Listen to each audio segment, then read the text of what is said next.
Muito bem, nós vamos continuar o nosso culto e o nosso texto que nós vamos ver hoje, ele está no boletim. Bom, então quem pegou aí o boletim, principalmente aí para o Chris, que está conosco, tem em English. Abre aí, tem o texto em inglês e português, mostra para o Chris. Ok? Então, como eu disse, hoje a gente verá aqui um salmo, né, Davi. O nosso letreiro aí está falhando, o Chris nos desculpe, de vez em quando ele vai aparecer aqui, e de vez em quando ele fala as coisas que não tem nada a ver. Ok? Às vezes o Chris também tem uma tradução aí meio maluca, né? Mas o texto de hoje é o Salmo de Davi, Salmo 51, como eu disse na abertura do culto.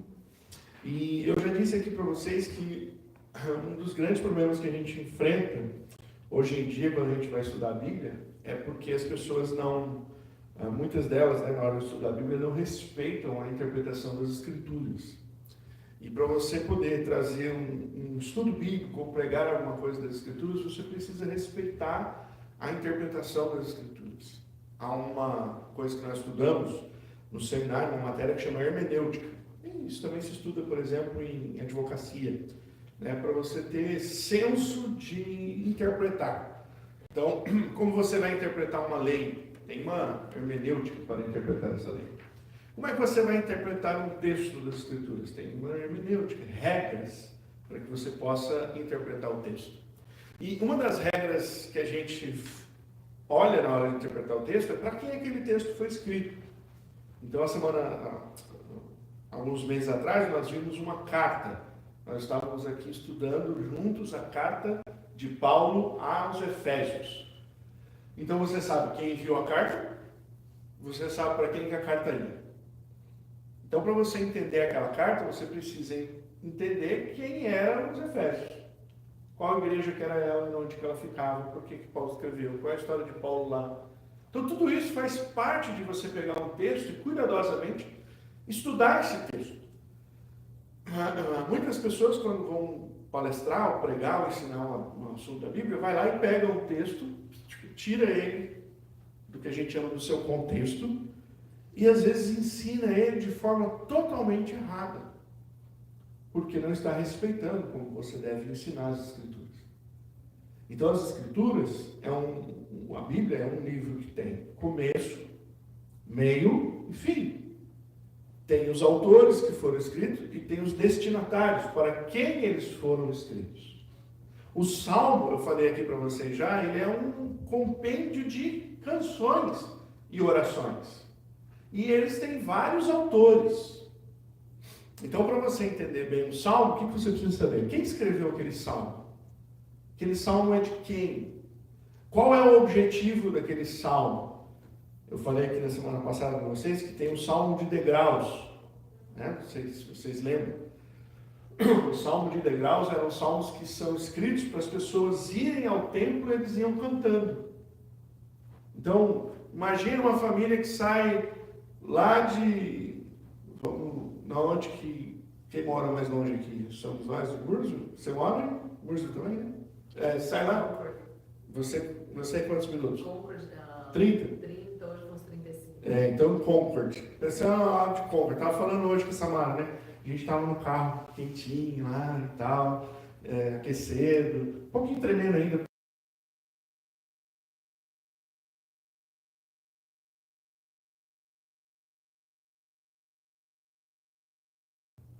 Sentar naquela carroça. Aqui estão os principais resultados da pesquisa. Mantas, colocar no colo e indo para a igreja no inverno, né? Então eu falei, você imagina, a gente está aqui no carro, está aquecendo já, está quentinho, está gostoso, mas fazer uma transição de sair da sua casa até a igreja é uma coisa bem complicada, né? E as pessoas tinham essa ideia lá no Antigo Testamento, o povo de Israel, quando saíam de uma cidade para ir até o templo, porque lembra, o templo era um só. Não é igual assim, você pode escolher qual igreja você vai perto da sua casa, tem um monte de igreja. Não, era um templo. Todo mundo saía dali para ir principalmente nas grandes festividades. E ia como dizia antigamente, eu não sei se vocês lembram dessa expressão, ia de renca, né? Lá no Brasil a gente fala, ia de renca, né? Um monte de gente juntos. E eles iam cantando. Esses eram os salmos dos degraus. Então, um salmo do degrau. Eu preciso saber que é um salmo que as pessoas costumavam ir cantando pelo caminho. Ali tem histórias para você interpretar. E aqui nós temos um salmo de Davi. E para saber o porquê que Davi está escrevendo, nós vamos ter que entender a vida dele. Por quê? Porque este é um salmo pessoal. Davi está falando a respeito de si mesmo, de uma experiência dele com Deus. E ele transformou isso numa canção. Lutero disse que o Salmo 51 era uma das canções mais cantadas da igreja evangélicas na época da Reforma.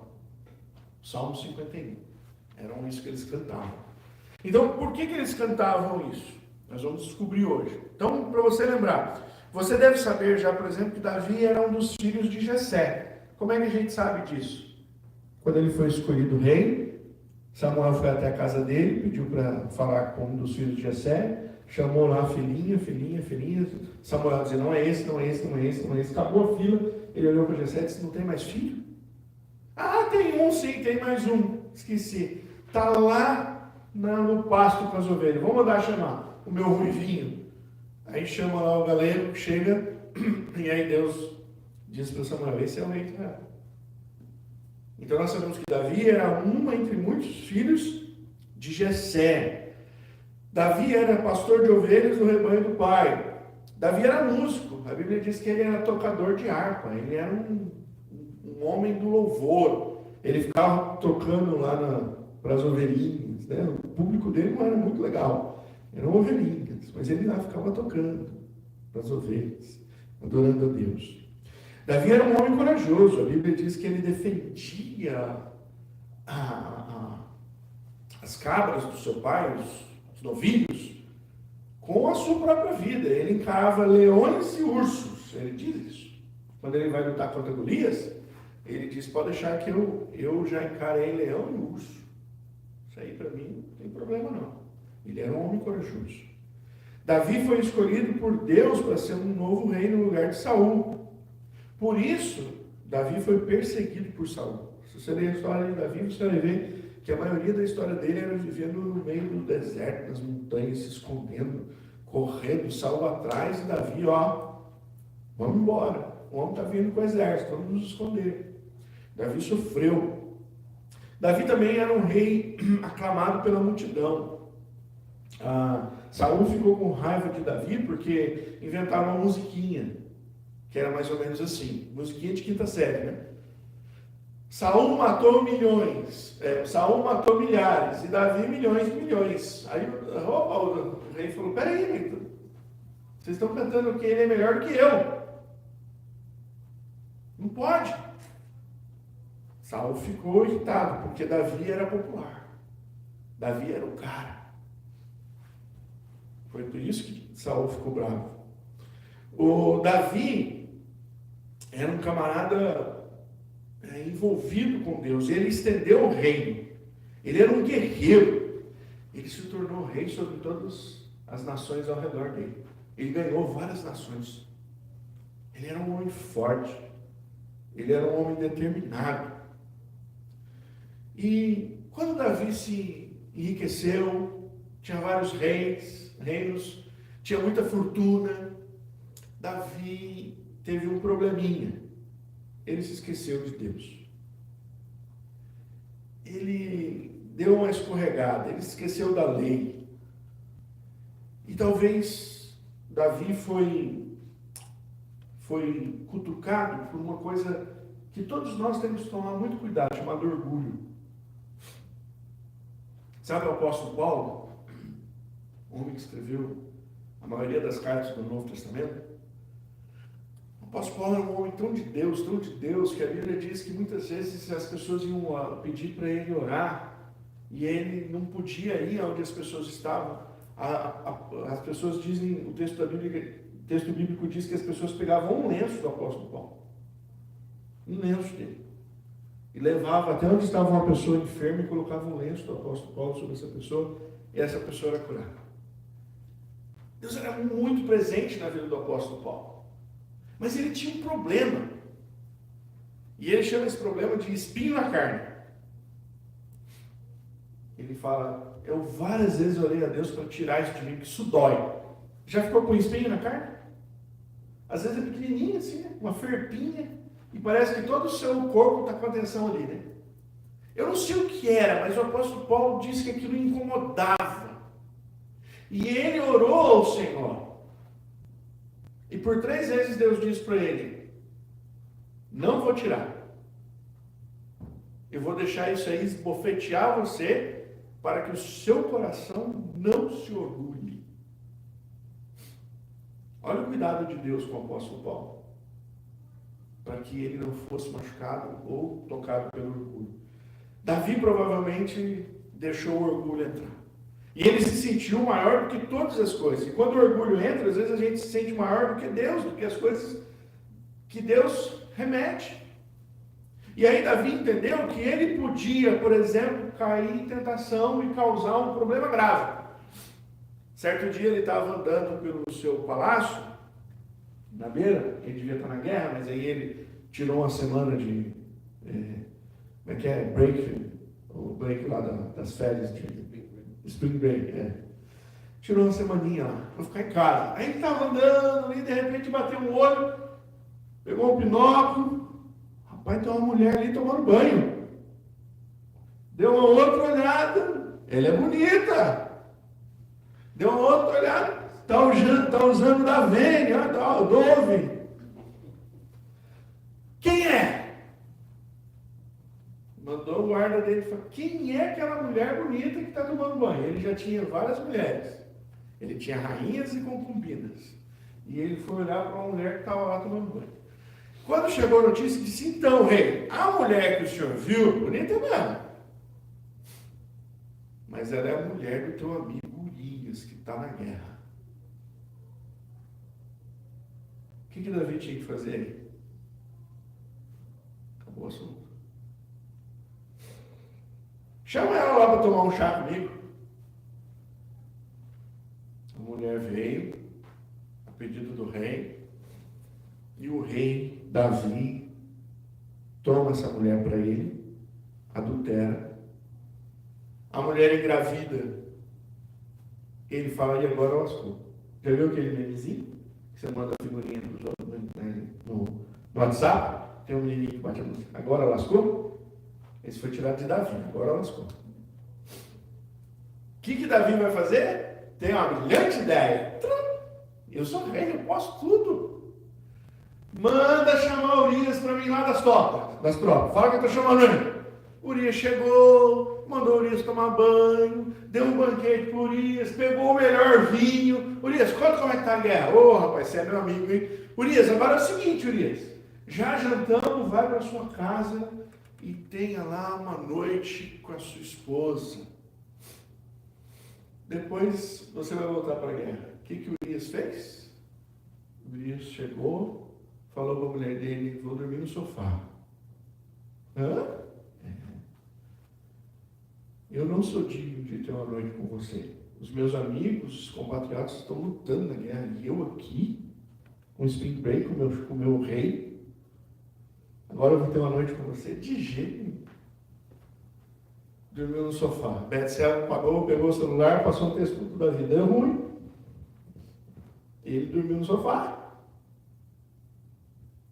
Davi chamou o rei, o Urias, falou, Urias, eu mandei você para sua casa. Mandei você ter... Por que você não tem uma noite com sua esposa? Não, rei. Os meus amigos estão na guerra, eu não vou me deitar com ela.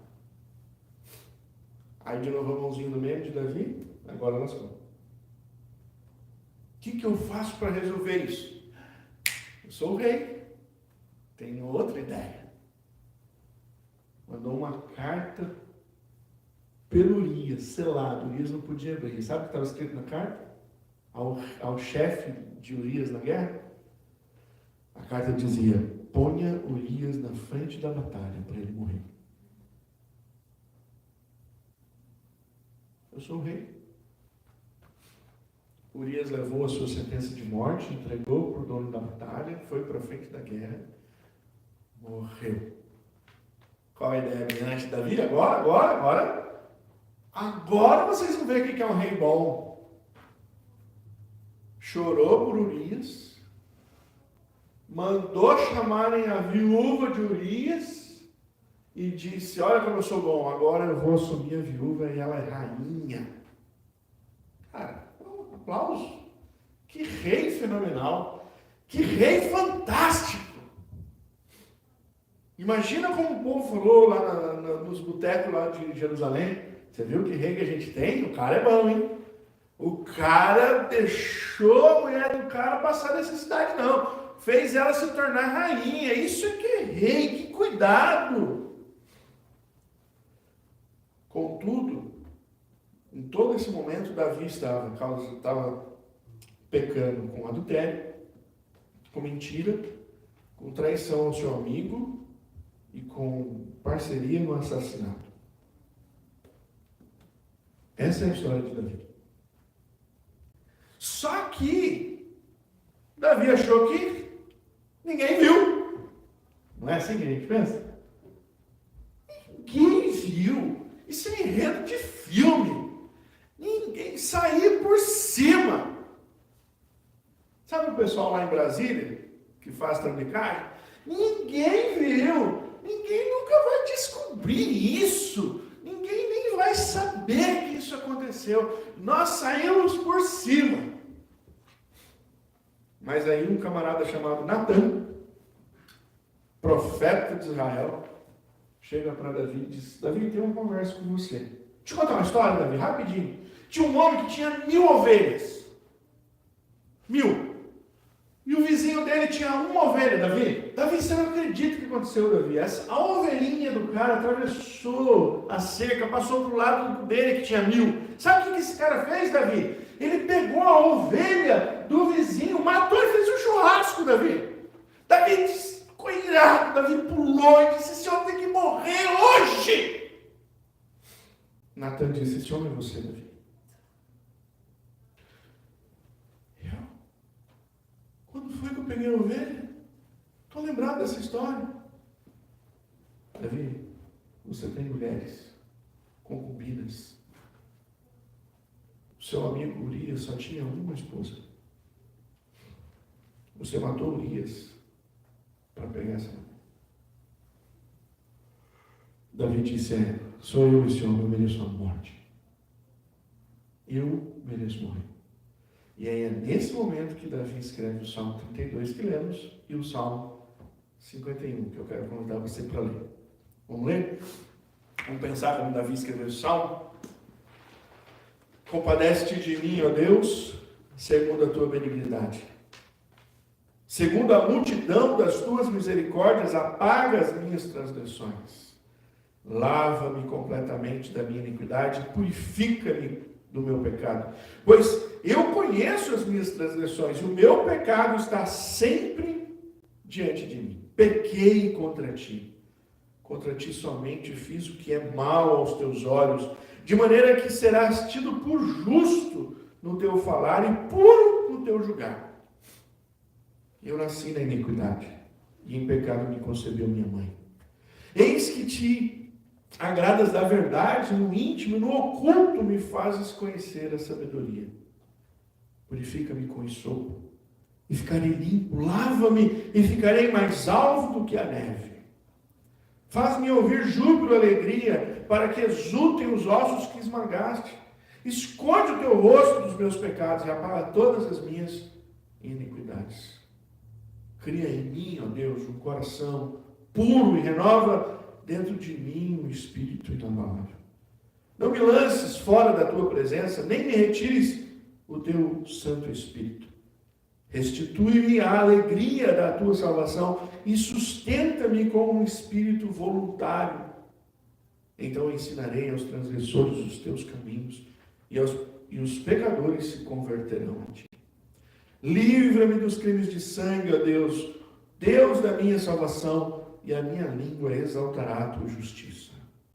Abre, Senhor, os meus lábios, e a minha boca manifestará o teu louvor. Pois não te agradas dos sacrifícios. Do contrário, eu os ofereceria. E não tens prazer em holocaustos. Sacrifício agradável a Deus é o espírito quebrantado. Um coração quebrantado e contrito, não os desprezarás, ó Deus. Amém. Então nós vamos ver nesse salmo um coração arrependido de Davi. Vale ressaltar que o arrependimento de Davi não retirou nenhuma das consequências do seu pecado. Todos os pecados de Davi sofreram consequência. Uma das coisas que Natan disse a ele: Davi, da tua casa não se apartará a espada. O filho de Davi depois tenta matar Davi. 2 filhos deles, um mata o outro. A casa de Davi vira uma bagunça. O filho que ele tem com Betseba no ventre morre. Deus não tira em nenhum momento as consequências dos nossos pecados, mas Ele perdoa. Contudo, então, Deus atendeu a oração, e essa oração de Davi deve ser seguida como modelo para todos nós. Eu gostaria de falar com vocês hoje sobre o tema: o apelo a um Deus que pode salvar. É isso que o Salmo quer ensinar para a gente. Um apelo ao Deus que pode salvar. O primeiro apelo que nós vemos nesse texto é um apelo por perdão. Do verso 1 ao verso 5, Davi vai pedir perdão. Ele vai dizer que Deus é misericordioso. E a primeira sentença do Salmo é assim: compadece-te de mim, ó Deus, segundo a tua benignidade. Veja, a busca pela compaixão é buscada porque tem um Deus benigno do outro lado.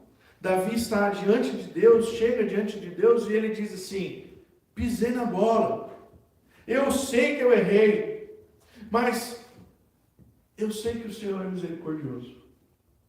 Veja, irmãos, Davi não chega diante de Deus e diz assim: Senhor, pisei na bola, mas deixa eu refrescar a sua memória. Você lembra tanto que eu fiz de coisa boa? Você lembra como eu acabei com Golias, como eu livrei o povo? Ele podia dar essa carteirada. Davi tinha muita coisa boa no seu currículo diante de Deus. Davi estava levando o reino de Deus para as pessoas. Mas não é isso que Davi faz. Davi olha para Deus e diz: eu sei que o Senhor é benigno e eu preciso da tua compaixão. Davi não está dizendo para Deus: o Senhor tem uma balança aí no céu, então o Senhor pode colocar do outro lado aí as minhas boas obras? Dá uma equilibrada. Não. Davi diz: tem compaixão de mim.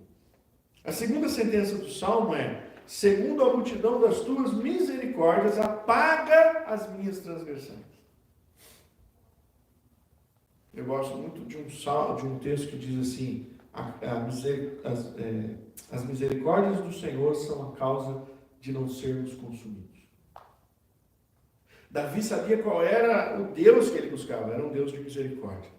Deus é rico em misericórdia. Mais uma vez, Davi não pensa em dar uma carteirada em Deus e dizer: olha, eu estou chegando aqui, posso resolver esse problema com as minhas coisas boas que eu fiz. Não, não, não. Ele sabe a essência de Deus. Mas é interessante que Davi também sabe a sua própria essência. A próxima expressão do Salmo, ele diz assim: em pecado me concebeu minha mãe.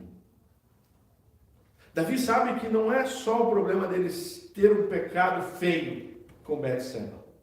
Davi sabe que não é um pecado dele ter mentido para Urias. Davi sabe que não é um pecado dele ter traído Urias. Davi sabe que não é um pecado dele ter mandado Urias para a morte. Não é só esse. Davi sabe que a essência dele é pecaminosa, assim como a essência de Deus é ser santo. Então ele diz: eu preciso de uma solução. E a solução é correr para Deus e dizer: eu me apego num Deus que sabe ser misericordioso. Deus é rico em perdoar. Você imagina que a maior expressão de misericórdia de Deus foi lá na cruz do Calvário. E quando Jesus está morrendo lá na cruz do Calvário e olha para todos os seus opositores ali embaixo, a oração de um Deus misericordioso por nós é: Senhor, perdoa-lhes, porque eles não sabem o que fazem. Deus é rico em misericórdia. Davi sabia disso. Só um Deus rico em misericórdia pode perdoar. O Davi é o retrato de muitas pessoas diante de Deus, porque nós achamos diante de Deus que a gente tem os pecados, os pecadinhos e os pecadores. E às vezes a gente tenta jogar isso diante de Deus como um equilíbrio. Vamos equilibrar. Pisei na bola aqui, mas eu tenho essa boa ação. Essa foi uma pisada grande, mas vamos lembrar uma coisa boa que eu fiz? Não. Davi não joga isso diante de Deus. Davi diz para Deus: eu preciso ser perdoado. E o Senhor é um Deus que pode perdoar. Segundo apelo, é um apelo por purificação. Davi conhecia muito a liturgia de Israel. E há uma coisa interessante nesse texto, que ele diz assim: limpa-me com hisopo. E aí você, o que é hisopo? O que é isso? É uma super esponja que vai fazer para banho, você tira a craca no banho? Não. O hisopo era uma planta que era usada nos rituais na época. Lembra quando o povo sai do Egito? Que Deus diz para o povo: molha a esponja no sangue e joga nas portas? Essa esponja, essa feixe, é hisopo. É uma planta que eles usavam para fazer a cerimônia de aspergir. Então, quando Davi diz para Deus o seguinte: olha, limpa-me com hisopo, ele está lembrando da purificação do templo, como era feita. Ele deseja, então, que aquela ação litúrgica do templo agora seja real na vida dele. Davi tem consciência de que somente a ação poderosa de Deus pode trazer alívio para a culpa do pecado que ele está sentindo naquela hora. Ser visto diante de Deus como justo e se sentir justo novamente, é um anelo da alma de Davi. Eu já ouvi muitas vezes pessoas dizendo o seguinte: Deus pode ter me perdoado, mas eu não consigo me perdoar. Há muitas pessoas que sofrem com a sua alma amargurada porque acham que aquilo que ele fez não tem perdão. Tem gente que passa a vida inteira, não vai mais nem na igreja, porque ele se acha indigno de entrar numa igreja. Porque ele acha que aquilo que ele cometeu não pode mais ter salvação para ele. Eu não sei se vocês se lembram de alguma coisa feia que vocês fizeram, não precisa contar, só se lembrar. Mas eu me lembro de algumas vezes que eu me senti enrascado, encurralado por problemas que eu fiz. E eu ficava temeroso, angustiado. Eu me lembro quando moleque, eu fiz uma coisa que eu não devia ter feito, eu fui pego no flagra. E aquilo era horrível diante de mim. Porque eu tinha que estar ali naquele lugar todos os dias, eu tinha que olhar para aquela pessoa que me pegou no flagra, e eu sabia que ela me pegou naquilo que eu fiz errado. E aquilo me consumia, e eu tentava de alguma maneira mostrar para aquela pessoa que eu estava arrependido. Como se eu pudesse voltar ali atrás e apagar aquilo que eu tinha feito, para que ela não se lembrasse mais. Mas não era possível isso. Davi disse que Deus pode fazer isso. Há um texto da Bíblia que diz que Deus lança no mar do esquecimento os nossos pecados. Semana passada nós vimos o Salmo 103 aqui, que ele distancia de nós as nossas transgressões. Assim como o Oriente é longe do Ocidente, Deus faz isso. Deus é um Deus que pode nos olhar de novo e dizer: você é justo. Não, você não é justo pelo que você faz. Mas você é justo porque eu posso pegar o hisopo e limpar você. E nós sabemos que o hisopo agora é com o sangue de Cristo, que nos perdoa de todos os pecados.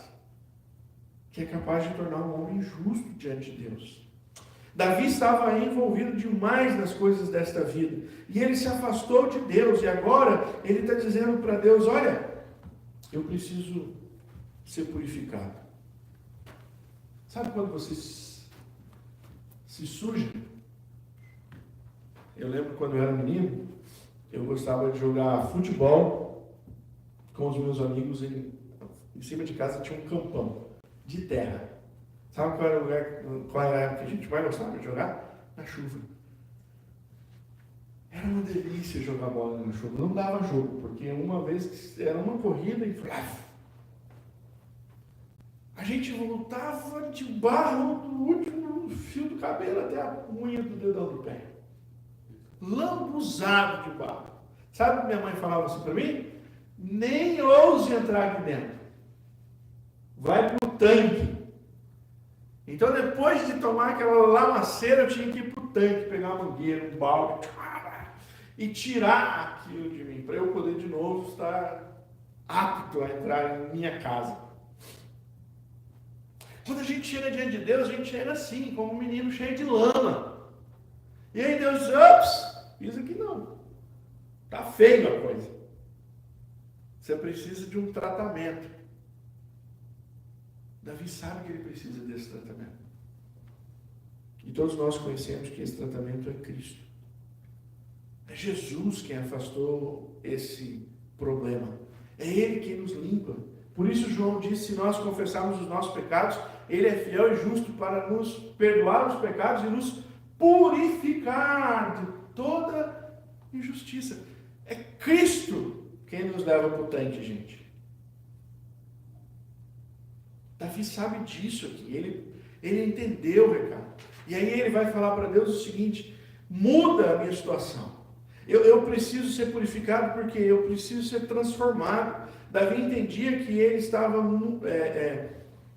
com a sua cabeça envolvida em coisas que ele não devia. E agora ele precisava voltar a sua atenção para Deus. Provavelmente Davi não estava buscando o reino de Deus, ele estava buscando as outras coisas. Lembra do que Jesus nos ensinou? Buscar coisa em primeiro lugar o seu reino e a sua justiça, e as demais coisas não serão acrescentadas. Davi estava, vou buscar as demais coisas, e esqueceu o reino, esqueceu a justiça. E o pecado o lançou para fora de Deus. E quando você está longe de Deus, você precisa retornar. Davi quer de novo, ele diz aí no Salmo, ouvir o júbilo de alegria. Davi já não se alegrava com as coisas de Deus. Ele diz, Senhor, eu quero ouvir o júbilo de alegria. Davi diz no Salmo, apaga as minhas transgressões. Davi estava preso na culpa do pecado e ele queria que Deus resolvesse isso para ele. Davi ora e diz nesse Salmo, cria um coração puro. Davi estava insatisfeito com o seu coração pecaminoso. Davi ora e diz, me dá um espírito inabalável. Davi quer sentir de novo a confiança de lutar com o gigante, apenas com uma funda. Davi quer de novo as coisas que passaram. Davi quer a presença de Deus. Ele olha e ele diz, não me tire da tua presença, não retires de mim o teu espírito. Davi tem saudade de ser tomado por Deus, sair dançando e cantando na frente da arca da aliança como ele foi. Davi está com saudade das coisas que ele tinha, porque o pecado o afastou de tudo isso. Talvez a gente nessa manhã esteja distante de Deus.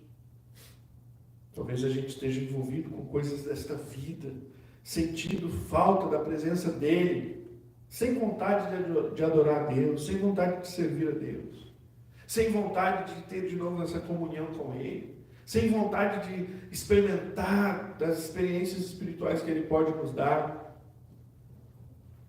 Se você estivesse sentindo assim, peça a Deus que use o sopro dele em você. E Ele pode trazer tudo isso de novo para a sua vida. Por fim, esse texto traz um apelo de renovação. Por fim, Davi pede ao Senhor que lhe dê uma nova vida. Ele quer sair da experiência restaurado, mas não é restaurado para a mesma coisa, ele quer sair para melhor. Ele não quer ser só perdoado e continuar a vida dele fazendo tudo aquilo. Ele quer ser restaurado, ele quer dar um up. Eu quero subir. É um novo começo. Sabe que só Deus pode fazer isso por ele. Ele não quer mais a tristeza do pecado.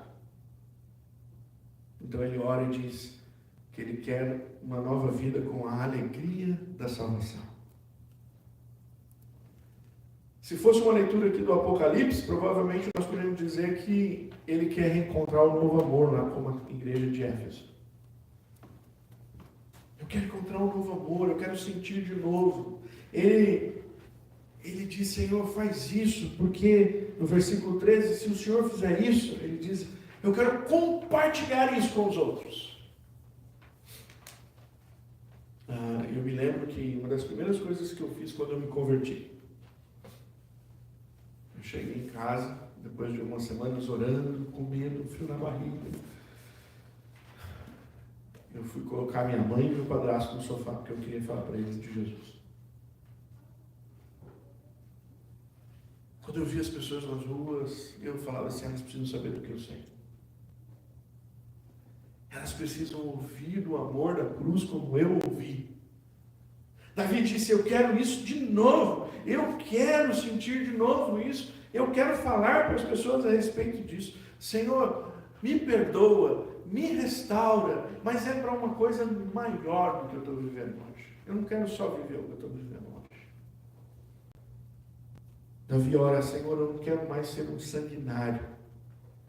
Davi tem medo, ele não quer mais ser tentado em matar alguém para conseguir alguma coisa na vida dele, porque ele sabe que ele tem poder para isso, ele tinha autoridade de rei para isso, e ele não quer ser tentado a resolver de novo as suas coisas desta maneira. Então ele diz, não quero mais, eu quero uma nova vida. E aí quando a gente vai ler o Salmo, no finalzinho, ele diz, eu quero abrir a minha boca em louvor. Eu quero abrir minha boca. Ele quer a sua harpa de volta. Ele quer contemplar a grandeza de Deus pela manhã. Ele quer ir ao culto. Ele quer celebrar a Deus com o povo. Ele quer que todo aquele peso que ele está sentindo por ter sido um rei egoísta, por ter sido alguém que fez um mal tão grande pelo poder que ele estava, ele quer que tudo isso seja retirado dele. E ele quer de novo a simplicidade de sentar na roda com irmãos, à mesa, cantar, comer, celebrar a Deus, viver uma vida de fé. Ele está trocando a glória do mundo. Ele está dizendo que não importa ser rei, se ele puder voltar à simplicidade de ter uma vida com Deus. Ele quer oferecer a Deus o verdadeiro sacrifício. Ele quer ser um novo homem, um homem com espírito quebrantado. Ele fala, Senhor, se o Senhor quiser sacrifício, eu sou um rei. Eu daria. Vocês lembram da época que Davi estava, uma história, Davi estava caminhando com o seu exército e de repente ele tem uma grande vitória na guerra. Deus abençoa ele de tal maneira na guerra que ele fala, eu quero oferecer a Deus um sacrifício por causa dessa guerra. E aí ele chega numa fazenda. Eu não sei se você já viu a expressão no Brasil, comprar fazenda de porteira fechada. Quero comprar sua fazenda. Aí o cara fala, não, eu te vendo a terra, te vendo tudo aí, deixa eu tirar meus gados. Não. Eu quero comprar de porteira fechada. Você não vai tirar nada daí. E então ele encontra o dono da fazenda e ele diz assim, eu quero comprar os teus bezerros, eu quero comprar tudo aí que eu quero oferecer a Deus, um sacrifício com os seus animais. Aí a mulher fala, é o rei. Você não tem escolha. Aí eles dizem, não, vamos sair por cima agora. Vou fazer uma amizade com o rei agora. Agora, peraí, chegou para Davi e disse, Davi, é o seguinte, o senhor é o rei, o senhor não precisa pagar nada. Usa todos os animais que o senhor quiser e pode oferecer a Deus. O senhor não precisa pagar nada, é seu, estou te dando. Davi disse, não. Eu não vou oferecer a Deus um sacrifício que não me custe nada. Põe o preço, eu quero pagar por tudo. Ele se lembra disso, agora diz, eu poderia oferecer ao Senhor um sacrifício, uma festa de sacrifício, que ia durar aqui uns 10 dias queimando carne aqui diante do Senhor. Mas não é isso que o Senhor quer. Um coração quebrantado. O Senhor não vai desprezar. Senhor, o que eu quero é que esse coração quebrantado de hoje não suma jamais. Eu quero manter o coração quebrantado. Talvez nessa manhã seja isso que a gente esteja buscando, algo novo, como Davi. E o lugar para buscar isso é em Deus. Davi apela para um Deus que pode restaurar e renovar sua vida. Concluindo, irmãos, o Salmo 51 é um convite para cada crente em cada momento da história se encontrar com Deus e renovar a sua vida nele.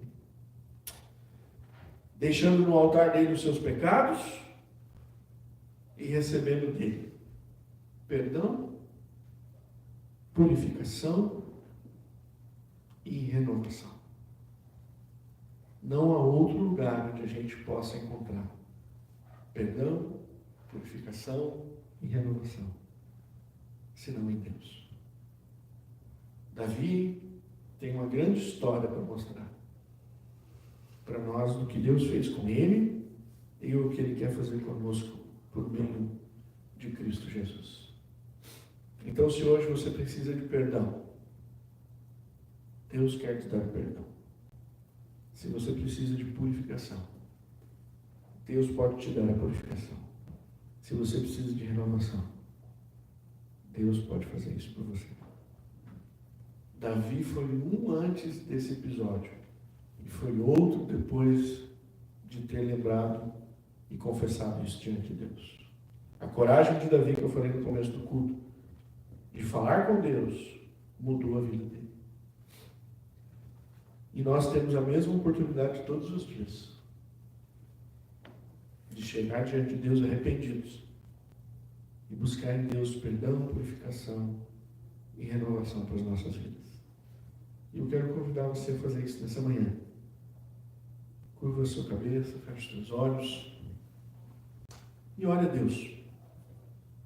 Se você quer viver uma experiência de renovação, restauração como Davi, se você está se sentindo frio, se você tem algum pecado que você às vezes fala, poxa, esse foi muito mal, Deus nunca vai perdoar. Se você acha que a sua vida precisa de um novo momento com Deus, é por meio de Cristo que Deus pode fazer e quer fazer isso na minha vida e na sua vida. Obrigado, Senhor, por essa manhã, pela palavra. Obrigado por este salmo que inspira, como temos o relato, a igreja da Reforma era o salmo mais cantado nas igrejas.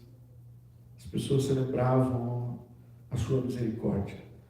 E hoje nós estamos aqui diante desse salmo para celebrar a sua misericórdia, o perdão dos nossos pecados, a restauração da nossa vida, a purificação que só pode ser vista no Senhor. Tem misericórdia da minha vida, tem misericórdia da vida dos meus irmãos aqui, misericórdia daqueles que estão acompanhando a gente online ou irão assistir depois desse culto. Tem misericórdia de nós. Renova-nos para a glória do teu nome. É o que nós oramos em nome de Jesus. Amém.